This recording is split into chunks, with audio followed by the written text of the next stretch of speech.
لیکن مجھے کوئی نظر نہ آیا۔ ٹوبو، میں چیخا، کون ہے؟ اوہ وہی چور۔ کون؟ وائٹ؟ کیا؟ میں اچھل پڑا۔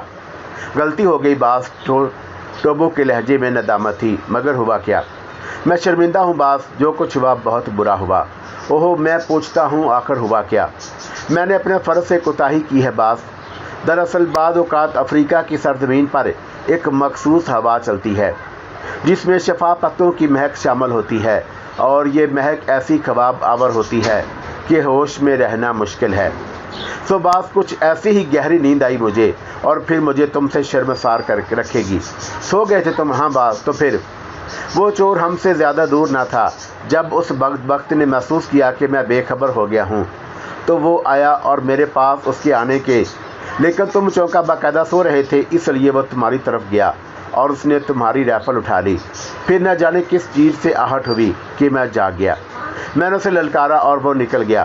نیم گنودہ آنکھوں سے نشانہ لے کر میں نے فار کیے، لیکن وہ کم وقت نکل بھاگا۔ تو وہ رائفل لے گیا۔ میں نے چونک کر اپنی رائفل دیکھی جو وہاں موجود نہ تھی، اور پھر میں ایک گہری سانس لے کر گیا۔ کس طرف گیا وہ؟ درختوں میں۔ میں اسے تلاش کر کے دم لوں گا باس۔ ٹوبو دانت پیستا ہوا آگے بڑھا۔ اوہو رک جاؤ ٹوبو، رک جاؤ۔ نہیں باس، مجھے جانے دو۔ فضول باتیں مت کرو ٹوبو، اب اس کا ہاتھ آنا مشکل ہے، اور پھر ابھی صبح کی بو بھی نہیں پھیلی، اور اس کے پاس رائفل بھی موجود ہے۔